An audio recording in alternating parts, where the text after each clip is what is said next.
De 9h à 10h, avec Karine et Caro, sur RVI 101.4, la radio. La radio. La radio. La radio. Bonjour à tous et bienvenue dans le Morning Café sur RVI, la radio 101.4. Je vous le rappelle, vos cas préférés pour animer aujourd'hui. Caro avec nous. Bonjour à tous. Karine avec un cas, c'est moi. Au sommaire du jour, on en parle et on en reparle. C'est bientôt le Téléthon. Mais aussi, bien sûr, de l'actu people, du gossip et tous nos petits potins pour un bon réveil matin. Nous parlerons ensuite adoption. À l'approche des fêtes, nos amis les animaux sont au cœur de toutes nos préoccupations. Caro, après, tu enchaîneras pour nous mettre de bonheur, de bonne humeur avec ta chronique L'humour du matin, l'humour qui fait du bien. Puis ce sera le moment de connaître les résultats. On a fait un petit sondage sur ce qu'est une journée parfaite. Je vous donne un petit indice. Messieurs, vous êtes tellement prévisibles. C'est de l'humour. Nous partagerons ensuite avec vous tous nos bons plans pour réaliser vos calendriers de l'Avent parce que c'est de saison. Et puis pour finir, nous avons choisi de vous faire découvrir 2 visites incontournables en Dordogne comme à notre habitude. Allez, c'est parti les amis. Morning Café, de 9h à 10h, avec Karine et Caro, sur RVI 101.4, la radio. La radio.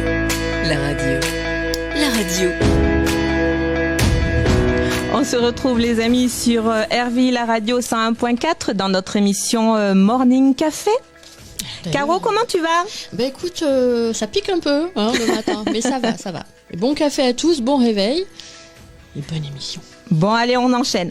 L'émission. Donc aujourd'hui, on a décidé de vous relancer. On en a déjà parlé sur la dernière émission, mais rappelez-vous les amis, c'est bientôt le Téléthon. Le Téléthon qui est les 2 et 3 décembre cette année.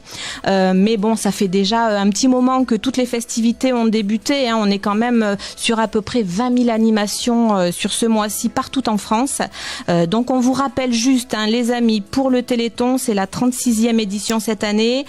C'est notre ami Kev Adams qui est le parrain cette année de l'émission. Et donc voilà, vous voulez donner comme vous le savez le faire si bien chaque année. On donne sur le site de l'EFM Téléthon ou alors au 08 00 35 36 37 pour le moment, puisque quand nous serons arrivés au 2 et 3 décembre, vous ferez juste le 36 37 les amis. Voilà pour le Téléthon, on y pense, on fait des petits dons, c'est toujours important, nous qui sommes assez fervents de tout ce qui est bénévolat et solidarité. Voilà, c'est le petit coup de pouce.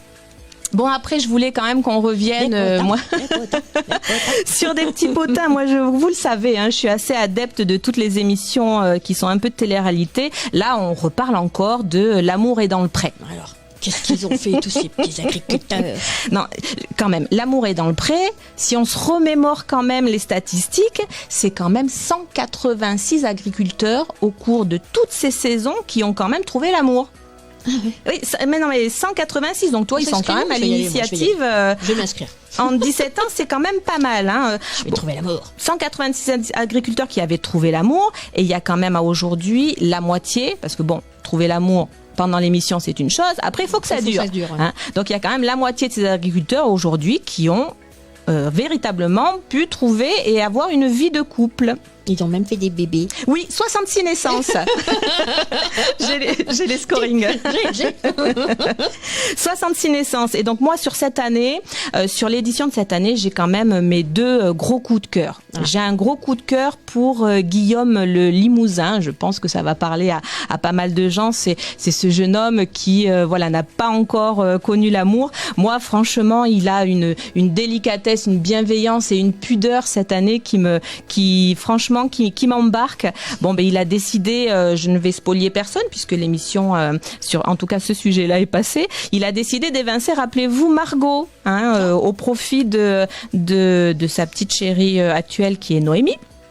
Et donc, Margot s'est retrouvée, en fait, nous a fait passer des tweets un petit peu, et puis elle a expliqué à tout le monde que, bon, ok, elle n'avait pas trouvé l'amour dans L'amour et dans le pré, mais c'était pas la peine de lui écrire parce que elle a vite rebondi et elle a, voilà, aujourd'hui elle est en couple et elle est très heureuse comme ça. Donc ne vous souciez plus de Margot, la belle a retrouvé tout ce qui, voilà, chaussure à son pied, comme elle dit, ou botte à son pied.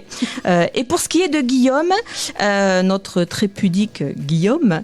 Moi, j'ai bien rigolé sur le moment où ses amis lui faisaient un petit peu la morale, en fait, parce qu'il était trop distant avec sa belle.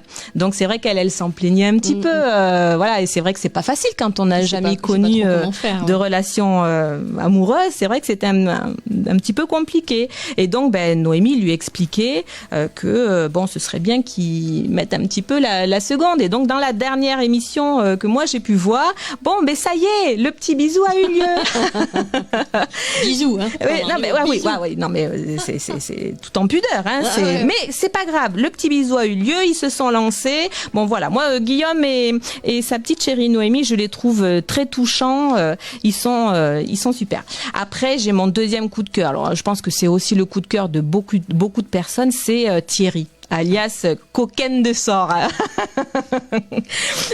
J'adore, mais ce personnage, mais il est tellement touchant. Alors c'est vrai qu'on avait eu beaucoup de compassion pour lui sur la dernière saison parce que il a vu un gros chagrin d'amour, un gros chagrin d'amour. Donc on lui souhaitait bien de trouver l'amour cette fois-ci.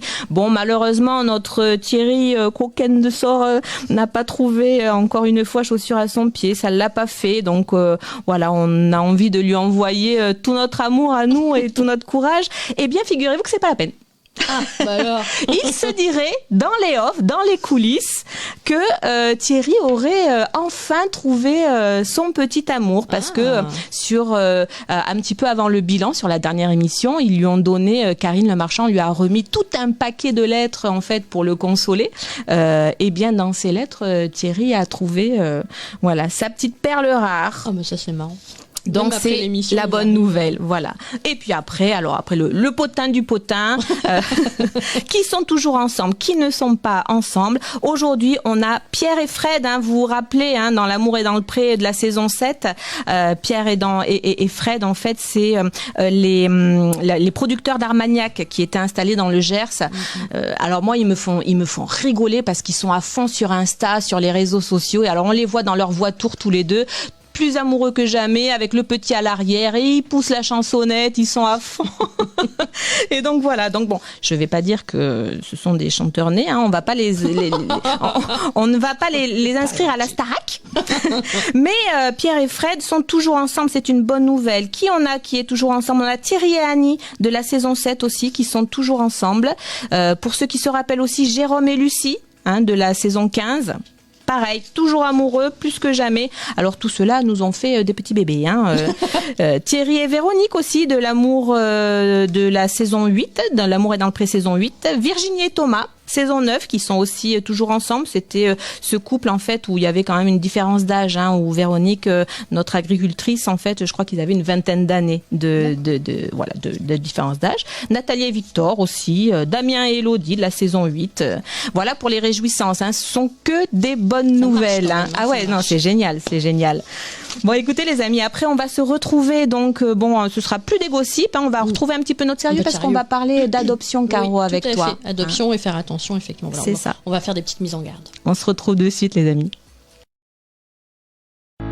Morning Café, de 9h à 10h, avec Karine et Caro, sur RVI 101.4, la radio. Aïe, nous revoilà. C'est pour vous donner la pêche le matin. Faut se réveiller. Nous, samedi matin, on dort d'habitude. Non, allez, c'est l'heure des croissants, c'est l'heure du café, c'est l'heure de se réveiller. On vous envoie plein d'énergie et on va parler avec vous d'adoption pour les animaux. On est à l'approche des fêtes. Exactement. Il faut qu'on en parle. Caro. Un petit peu quand même. Il faut qu'on en parle de ces animaux parce qu'effectivement, on arrive en période où on est en train de préparer tous nos petits cadeaux de Noël et c'est vrai que c'est très tentant. Adopter un animal, c'est effectivement le cadeau qui fait certainement très plaisir sur le moment. C'est une idée qui revient en force chaque année. Malheureusement, adopter un animal, c'est un projet de vie, j'ai envie de vous dire. C'est un choix qui doit être réfléchi, pas simplement pour faire plaisir au petit bout ou pour illuminer effectivement les yeux de sa belle parce qu'elle a reçu le petit cadeau de ses rêves. Un animal, un chien, un chat, c'est 10 ans, c'est 15 ans. Il faut vraiment y faire attention. C'est aussi un budget. il faut calculer entre la nourriture, les frais vétérinaires, etc. Donc tout ça, c'est à réfléchir. C'est quand même 66% des familles qui disent avoir adopté au moins une fois dans leur vie, en France, parle, un animal. Donc il faut vraiment en parler et sensibiliser. Il faut vraiment en parler. Alors on n'est pas là pour noircir le tableau. L'adoption d'un animal, c'est merveilleux, c'est beau, c'est fabuleux et ça vous met plein de poils dans votre vie.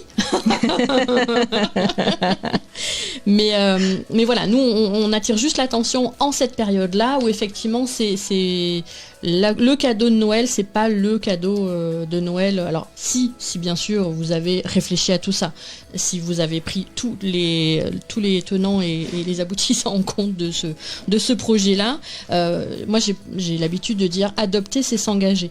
C'est vraiment et d'ailleurs ils ont voté les lois pour l'engagement quand on a ce entre 10 et 20 ans, c'est vraiment un engagement de vie. De vie, tout à fait. C'est une vie auprès de cet animal-là. Lui va s'engager auprès de vous parce que vous serez sa vie. Inconditionnellement, donc il va falloir faire pareil de votre côté.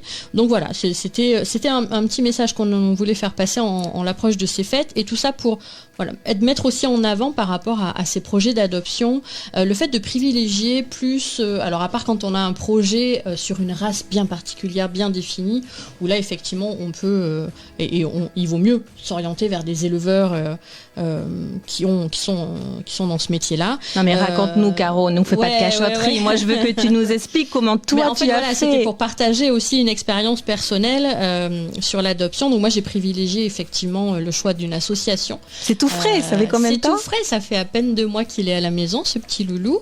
Voilà, donc c'est un choix que j'ai mûrement réfléchi, ça fait au moins une dizaine d'années que je me parle et encore. Et oui, mais au moins tu as pesé le pour et le contre. Ouais, j'ai pesé le pour et le contre. Et après j'ai dit allez, maintenant c'est maintenant. Donc j'ai effectivement franchi le pas. J'ai contacté différentes associations. Alors le parcours avec les associations parfois peut s'avérer compliqué parce qu'ils veulent pas placer leurs animaux n'importe où, n'importe comment. Donc ça c'est compréhensible aussi. Après il suffit d'avoir les bons éléments, les bonnes conditions pour accueillir votre animal. De mon côté, je suis passée par une association très sympa, je ne sais pas si j'ai le droit de la citer, donc c'est Papat et compagnie 33. Donc voilà, les filles sont adorables, elles font un travail incroyable, et également avec des éducateurs canins, parce que ça aussi on n'en parle pas assez, mais quand vous adoptez un chien, il est important aussi de prévoir, surtout quand c'est un selon chiot, les races de chiens. Voilà, surtout quand c'est un chiot, prévoyez, et donc ça se prévoit aussi dans le budget parce que ça a un coût certain, une éducation. Être accompagné pour éduquer votre animal, c'est précieux parce que vous apprenez des petites choses plutôt pas mal. Vous voyez que ça fonctionne, parce que sur un petit bout de chou de 3 mois, 4 mois, pour le faire, pour qu'ils comprennent, etc., c'est un peu plus compliqué. Donc ça fonctionne et ça permet d'engager notre vie avec cet animal de la meilleure des façons. Et oui, ça évite les découragements où certains justement basculent dans non, il est trop destructeur, il n'écoute pas, il aboie. On met toutes les chances de notre côté dès le début. Alors que là, effectivement, on a la possibilité d'obtenir des moyens, des accompagnements, des aides, et puis alors ça se fait d'une manière très ludique, donc c'est plutôt sympathique. Par contre, petit budget, Caro, il faut quand même en parler parce que c'est un budget et voilà, il faut avoir le budget d'avoir un animal. Au niveau des budgets, alors il faut compter sur une adoption en association, il faut compter suivant l'animal, parce qu'il y a toujours des petits cas, des choses, des sauvetages, etc. Il faut compter entre 250 et 350 € l'adoption parce qu'on récupère en général les animaux, ils sont pucés, vaccinés, bien sûr. Voilà, il y a tout ce qui est fait pour qu'ils puissent partir avec l'adoptant. Adopté, il peut être adopté avec les bons papiers et tout ça, donc tout est bien rédigé de la bonne façon.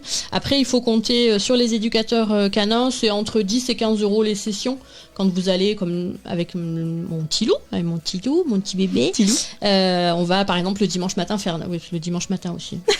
Il faut se réveiller le dimanche matin. Donc nous, on te prend le samedi matin et ton petit loup, il te prend le dimanche matin. C'est petit loup. Voilà. Et donc, on va faire des marches avec d'autres animaux. Donc ça, c'est sympa parce qu'on a d'autres petits loulous qui... Alors, c'est trop mignon quand on arrive et que vous avez une dizaine de petits loulous qui ont 4 mois, 5 mois, c'est des boules de coton dans tous les sens. Mais c'est super parce qu'effectivement, on voit notre chien se comporter autrement avec d'autres animaux. Donc c'est aussi super sympa. Ça vous fait passer vraiment des moments, ça vous permet de vous connecter réellement, en plus de ce que vous pouvez faire au quotidien. Vous avez une connexion avec votre animal qui est incroyable. Et avec les associations, vous avez la possibilité, et c'est là où moi je voulais en venir, d'adopter des animaux. Donc pour mon cas, Tilou, il a été issu d'un croisement qui normalement ne se fait pas et qui a été fait par accident. Donc là c'est comme ça, de robes de... On appelle ça les merles en fait, donc c'est la couleur du poil, du pelage de l'animal. Et en fait, quand on croise 2 merles, donc ça fait des doubles merles, et malheureusement il y a des risques pour leur santé. D'invalidité. Il y a des risques de handicap derrière. Et sur la portée de ces 6 bébés, il y avait 2 bébés qui n'ont rien eu et qui vont très très bien, tout va bien. Et il y a malheureusement 4 bébés qui ont eu des handicaps, et notamment ils y voient pas très très bien et ils sont sourds. À 100%. Donc moi, mon loulou, il est sourd à 100%, donc il ne m'entend pas. Je peux dire ce que je veux. Je peux lui parler, je peux gagater avec lui. Il ne m'entend pas, donc voilà.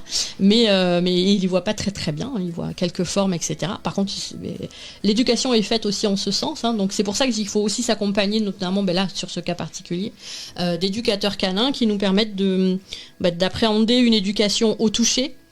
Qui est complètement différente de la voix en fait, qui nous disent que malgré tout il faut quand même parler, parce que c'est important. Donc voilà, c'était les vibrations des notes de l'intonation qu'on va y mettre en fait. Enfin, je sais pas si on me comprend, mais donc voilà, c'est des choses assez particulières. Donc pour résumer un peu tout ça, parce que si on me laisse parler, moi je vais vous en faire toute la journée. Voilà, l'adoption, c'est à réfléchir. C'est un super projet, mais il faut y prendre du temps, il faut calculer tout ça.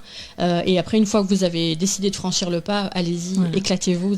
Après, en profiter pour que ce soit le cadeau à l'occasion de Noël, pourquoi pas, mais ça n'est pas le cadeau qui est fait le jour même.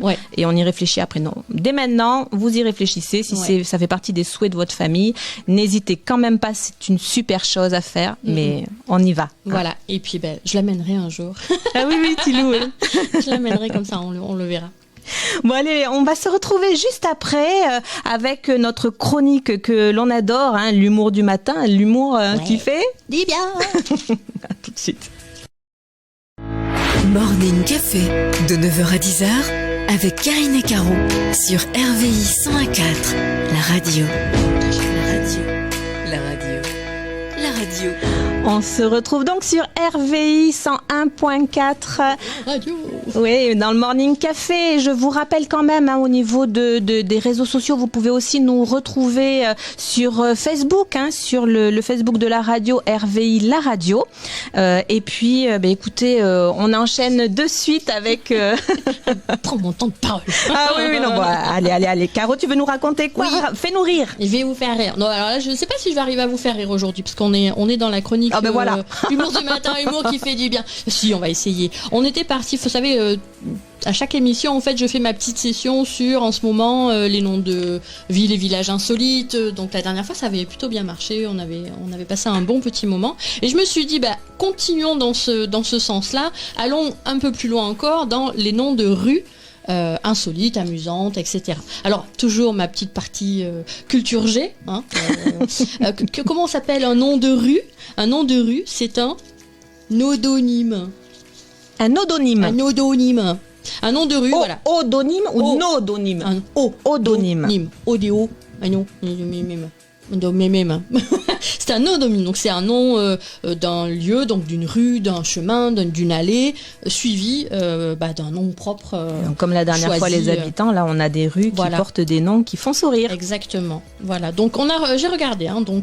Comment on choisit un nom de rue? Alors, autrefois, c'était souvent donné en fonction du commerce qui était présent dans la rue, en fonction d'une personnalité un peu reconnue dans la ville, le village. C'est les municipalités qui décident des noms de rue. Ça, de nos jours, ce sont les municipalités. Mais autrefois, c'était vraiment en fonction de ça. Donc, on a, par exemple, notamment à Paris, des rues où, comment dire, la vie... je sais pas comment expliquer ça. Ce sont des rues où il se passait des choses grivoises, où il y avait des commerces pour adultes, des choses comme ça. Donc, autrefois, les rues prenaient ces noms d'endroits un petit peu malfamés.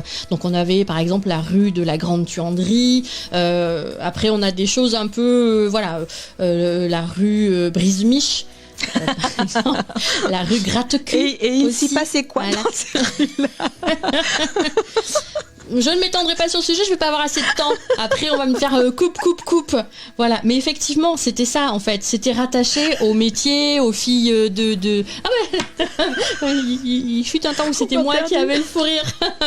Là, c'est ma copine qui a le fou rire à côté. Donc voilà. Après, j'ai autre chose encore, hein. J'ai la rue de la Putimuse. Qui aujourd'hui est rebaptisée Petit Musc. C'est mignon. Ouais. On est en train de perdre Karine. Donc voilà, elle faisait référence effectivement aux pratiques exercées par les filles de joie, des choses comme ça. Donc vous en avez d'autres. Bon, le matin comme ça de bonne heure, je vais pas non plus en dire de trop, hein. Mais non, il y en a certaines, on va pas les dire. Voilà. Après, vous en avez effectivement qui font appel au popotin, par exemple. On n'est plus sur les métiers, mais on a la rue du Casse-Cul. Dans les Hautes-Alpes, on a... mais comment une municipalité la rue du Traîne-Cul. On a la rue Courbe aussi, dite des fesses fanées. Donc voilà, je trouvais amusant de regarder effectivement ces noms de rue. Ces noms de rue où... on se dit, voilà, et autrefois, ils donnaient des noms de rue quand même un peu particuliers. Bon, de nos jours, désormais, c'est différent. On est plutôt axé sur des personnalités. Alors, jamais de personnalités de leur vivant, hein, mais toujours... voilà, mais on est sur plus des choses comme ça, sur des animaux, par exemple. Donc, effectivement, on avait aussi la rue du chat qui danse, la rue du chat... ah oui, par chez nous, on a l'Anne-Mort. Oui, ça, c'est du côté des Bio. Des Bio. Non, l'Anne-Mort. Après, voilà, on avait... des noms comme ça qui sont assez marrants.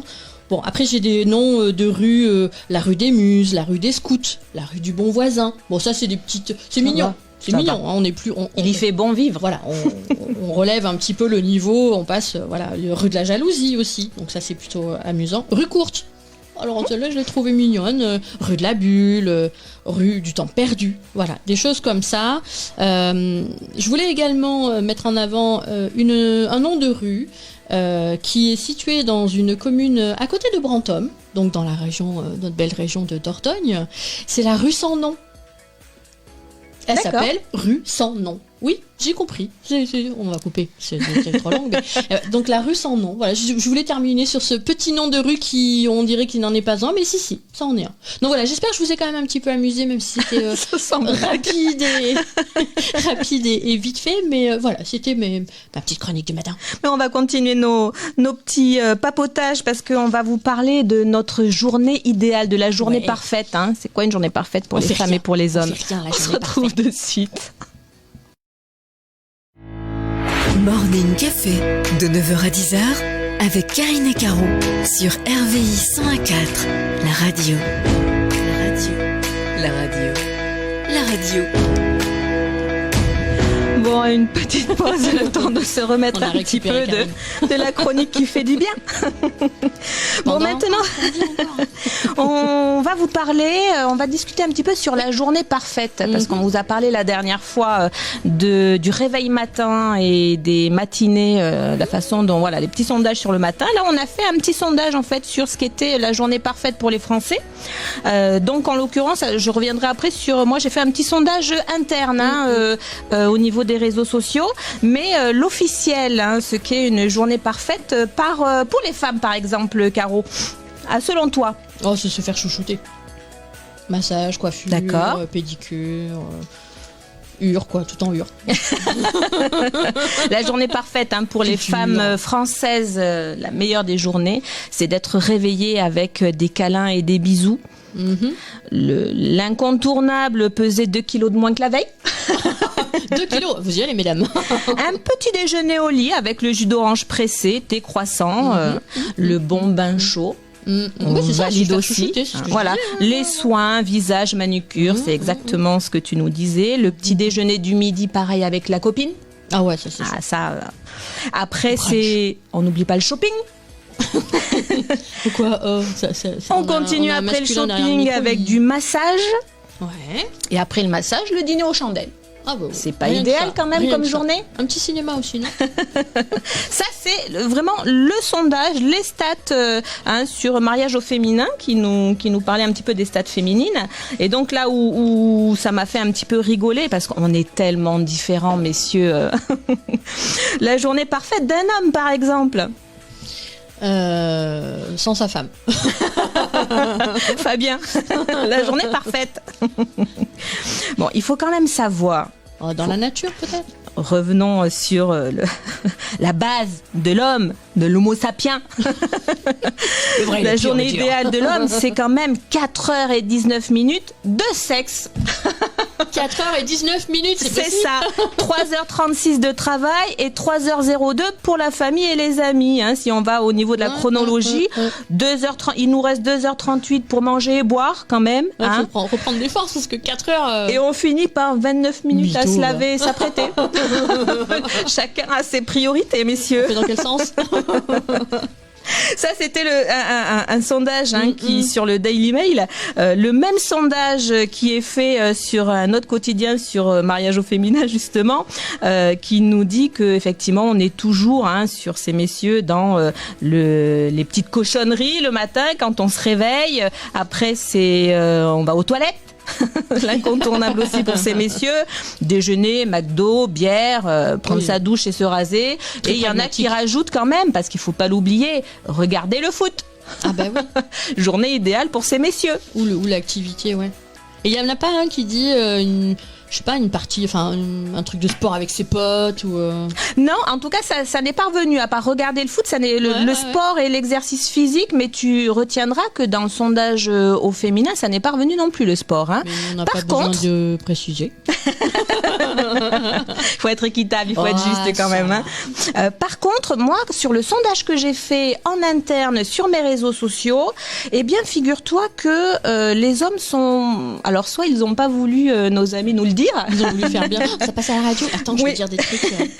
Mais c'était vraiment le côté ne pas s'ennuyer pour ma journée idéale, passer des moments entre amis, famille, avec mon amoureuse. On était vraiment dans ce côté-là. J'ai besoin de câlins, qu'on fasse attention à moi. Oh, loulou. Éventuellement un petit peu de sport pour être bien. Ça, c'était pour ces messieurs. Donc, c'était quand même différent. Hein. Sur la région, on sent qu'on est très famille. Hein. Nous, il n'y a pas de souci. Pour les femmes, les copines, c'était vraiment la même chose qui revenait systématiquement dans la journée parfaite. On veut chiller. Ne rien faire. Ne rien faire. Rester la journée parfaite, rester sur le canapé avec pas de contraintes, limite. Ouais. Pas les enfants dans le coin. C'est ça. Du sport. Si le sport revient un petit peu, en local, on aime bien aller un petit peu faire du sport. Le côté, tu sais, tu sors, tu vas t'aérer. Il n'y a rien de prévu. Voilà. Le petit coup de fil qui arrive. Allez, tu viens avec moi. Soit on va manger au resto, soit on va marcher un petit peu, soit on va faire un petit peu de sport. Papoter. C'est ça. Voilà, pour notre petit sondage sur la journée parfaite. On continuera la prochaine fois. Ce sera certainement sur la meilleure des soirées entre amis ou pas. De faire nos petits sondages. Et après, ça sera les semaines de vacances et tout. Et oui, parce que là, maintenant, on va parler des tests. Hein. Vous savez, on se retrouve toujours avec du testing. Là, forcément, Noël approche. On va vous parler du testing et on a testé pour vous les calendriers de l'Avent. Donc, on se retrouve de suite pour en parler. Morning Café, de 9h à 10h, avec Karine et Caro, sur RVI 101.4, la radio. La radio. Vous êtes bien dans le Morning Café avec Karine avec un K et Macaro avec un C. On est bien réveillés, ça y est. On se retrouve pour parler avec vous. Forcément, saison oblige, on est à l'approche des fêtes et ça va être plus que le moment de penser à vos calendriers de l'Avent. Limite, on est en retard parce qu'ils sont sortis déjà. Quand on veut pas s'embêter et qu'on veut l'acheter, il y en a plein depuis le mois de septembre. Quoi. C'est juste incroyable. Mais le mieux, c'est quand même de les préparer soi-même. En plus, tu as trouvé des super trucs. Ah ouais. Là, les calendriers de l'Avent, je vous ai dégoté des petites perles. Alors moi, j'ai l'habitude d'en faire, les calendriers. C'est vrai que j'en ai toujours fait pour nos loulous à la maison. Alors personnellement, je prenais des enveloppes ou je faisais des petits paquets cadeaux tout simples et j'y mettais, ce qui comptait le plus, c'était la surprise que j'y mettais à l'intérieur.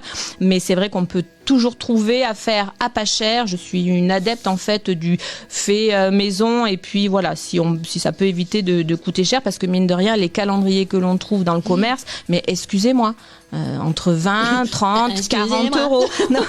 Non, mais c'est juste incroyable.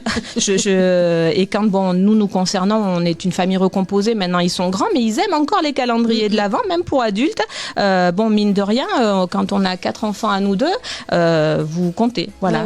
Donc, et après, il faut penser aux cadeaux de Noël. Donc, je vous ai plein d'idées comme ça, je trouve ça hyper sympa. Voilà. Vous avez donc la possibilité de faire, par exemple, vous prenez une branche que vous trouvez dans le jardin, dans la forêt, et là vous y attachez, en fait, vous faites autant de petits paquets cadeaux, comme je vous l'expliquais, c'est ce que moi j'avais fait, où vous prenez, alors ça peut être des bonbons, ça peut être, moi j'aime bien y rajouter des tickets à gratter, j'aime bien bon pour t'emmener faire du shopping, bon pour quoi que ce soit. Et puis vous accrochez tout ça, et voilà, ça c'est sous forme en fait de la petite branche. Vous prenez des petits paquets de cadeaux, un petit peu de ficelle, vous accrochez ça à la branche, et ça fait son effet. Vous avez aussi les calendriers de l'Avent que vous pouvez confectionner avec les boîtes des crackers. Tu sais, les crackers, les tucs, les choses comme ça.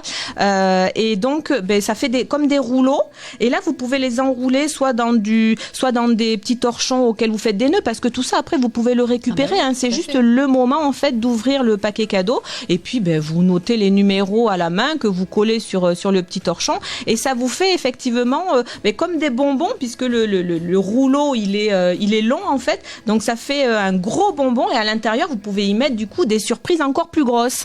Donc alors grosses non pas en termes de montant, mais en termes de cadeaux, vous avez plus de choses à rajouter à l'intérieur. Ça peut même servir pour mettre, si vous voulez faire un calendrier de l'Avent pour votre mari ou pour un adulte, vous pouvez mettre une bouteille de vin ou des choses comme ça. C'est assez rigolo.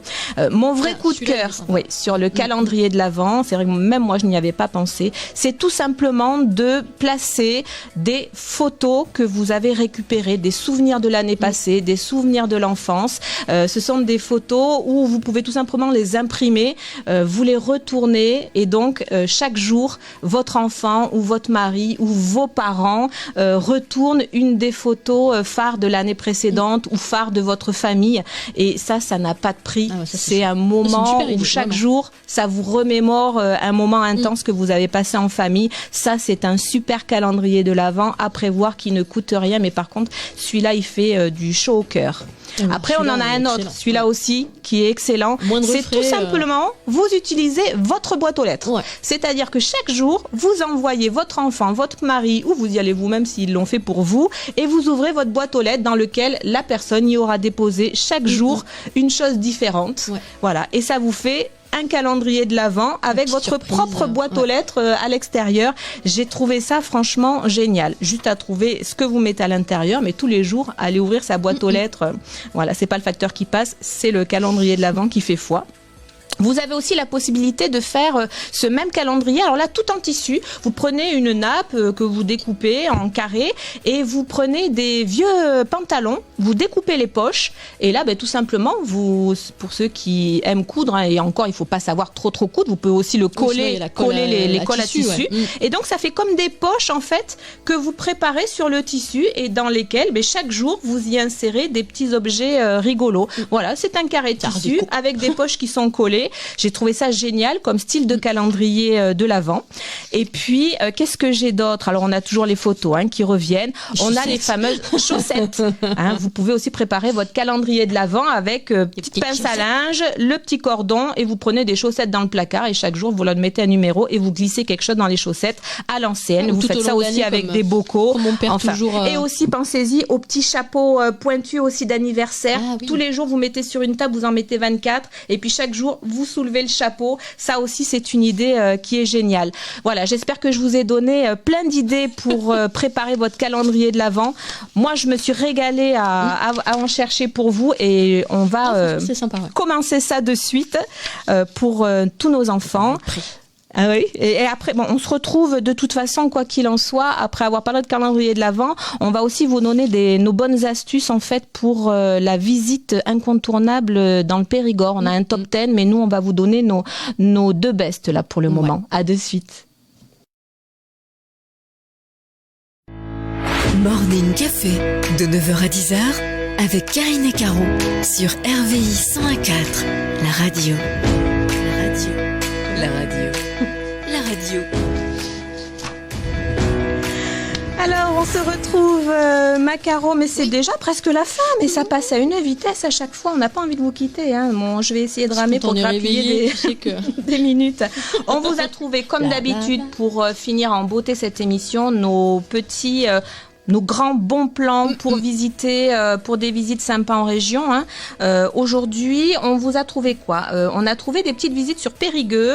On vous en a trouvé aussi à Bergerac, dans le coin, au Parc Bourna aussi. On va commencer par Périgueux, puisque Périgueux, vous pouvez visiter en ce moment, et ce depuis le 1er, hein, mais c'est jusqu'au 30 novembre, vous pouvez visiter les toits de la cathédrale Saint-Front à Périgueux. Donc ça, c'est des visites qui se font, des visites qui se font uniquement en français. Alors l'accès n'est pas pour des enfants de moins de 8 ans, malheureusement, parce qu'on monte quand même sur les toits, hein, donc ça n'est pas prévu pour. Mais voilà, pour tout enfant de plus de 8 ans, vous pouvez aller visiter chaque mercredi, jeudi, vendredi et samedi les toits de cette fameuse cathédrale de Saint-Front. Ça va être magnifique quand tu arrives en haut. Oui, parce que tu surplombes vraiment la vue du Périgord et tout ça. Oui, parce que Périgueux, capitale du Périgord. Non, mais on parlait la dernière fois des Périgordins, Périgourdins, etc. Prétogoriens. Parce que de toute façon, la cathédrale Saint-Front, hein, quand vous parlez de Périgueux, vous ne pouvez pas. C'est l'incontournable à voir à Périgueux. Hein. Donc là, en plus de ça, si vous pouvez aller visiter les toits de la cathédrale, c'est encore mieux. Après, bon, pour ceux qui sont plus fêtes en famille, amusement, je vous rappelle que vous avez jusqu'à demain à Bergerac la fête foraine. N'hésitez pas à aller vous promener en famille. Voilà, pour retomber en enfance. Pour retomber un petit peu. J'ai de la barbe à papa. Alors, si on parle de fête foraine, vous avez donc celle jusqu'à demain de Bergerac, mais je vous ai dégoté une sortie idyllique pour ceux qui aiment bien retomber un petit peu dans le temps, au parc Le Bourna, qui se situe à Bugues, au bord de la Vézère. Vous avez la possibilité de remonter dans le temps sur un parc d'attractions où vous remontez retour en 1900. Hein. C'est une fête foraine. En fait, vous avez l'impression de vous retrouver dans la fête foraine de vos grands-parents. Hein. Vous avez la grande roue, des manèges d'époque. C'est vraiment de l'ambiance rétro que vous retrouvez. Vous avez plein de vieux manèges. Alors, il y a une petite ferme aussi avec des animaux, bon, le tour en calèche, les tracteurs d'époque. Vous pouvez aussi embarquer, vous promener en barque dans les marais, hein, et puis tout au long de votre parcours, vous observez les bovins, mais de race ancienne. Voilà. Et donc, au niveau de la fête foraine, quand je parlais des manèges qui étaient assez authentiques, hein, c'est quoi ? Ce sont les balançoires bateaux, c'est la chenille, la fameuse chenille qu'on a un petit peu perdue. Voilà. Le chahut-bahut. Les petits chevaux, vous savez, les petits trucs où tu mets des petits jetons et puis tu as les petits chevaux qui avancent comme ça tout doucement. T'as les chamboule-tout aussi, tu m'en parlais, mais les chamboule-tout... Les boîtes de conserve, c'est marrant. Exactement. La pêche au canard, des courses hippiques. Les courses hippiques ? Pareil. C'est quoi les courses hippiques ? Les courses hippiques, en fait, c'est pareil. Tu mises et puis en fait, ça fait avancer les petits chevaux. Oui, c'est sur des petits supports au loin et tac, tac, tac. Oui, exactement. Donc là, tous les manèges, une fois que vous avez passé la porte du parc, tous les manèges sont gratuits. Hein. Donc pour les renseignements, vous allez sur la fiche tout simplement, vous allez sur les réseaux sociaux, vous allez prendre la fiche du parc Le Bourna. Moi, je me suis inspirée du guide du Périgord. Donc vous allez sur le guide du Périgord.com.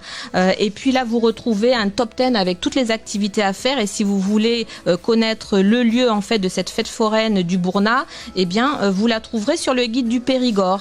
C'est sympa tout ça. Ah, mais cette fête-là, elle est géniale. Et puis là, il y a pas d'arrêt. Vous pouvez y aller n'importe quand. Hein, c'est vraiment un incontournable. Parfait. Je pense qu'on a fait le tour, Macaro. Ouais. Bon, j'espère en tout cas que vous avez profité pleinement de notre réveil matin, réveil de bonheur et de bonne humeur. Ouais, on se quitte toujours, nous, sur des choses à méditer. Avant de méditer, je vais quand même vous rappeler, pour que vous puissiez le méditer, tous nos réseaux sociaux. C'est-à-dire que vous pouvez nous écouter sur RVI, la radio 101.4. Vous pouvez aussi nous retrouver sur Facebook, sur le Facebook de la radio, donc RVI, la radio. Bien évidemment, vous pourrez revoir cette émission en replay. N'hésitez pas à cliquer, à nous mettre des petits j'aime. On adore ça. On est assez fans. On commence à être branchés aussi. Non, mais voilà, l'émission, vous pouvez la retrouver n'importe quand. De temps en temps, il nous arrive d'y rajouter justement des liens pour pouvoir vous donner l'accès justement aussi du Périgord pour certaines visites ou certains visuels. Donc voilà, on espère que cette émission vous a plu. On va se quitter, Macaro, avant de se retrouver dans 15 jours avec ma citation du jour. Si tu veux écouter le chant d'un oiseau, n'achète pas de cage, mais plante plutôt un arbre. C'est joli. À méditer. Non, mais c'est vrai. Rappelez-vous, si tu veux écouter le chant d'un oiseau, n'achète pas de cage, mais plante plutôt un arbre. Exactement. On se retrouve très vite, les amis, et on vous fait des gros bisous. Passez un bon week-end.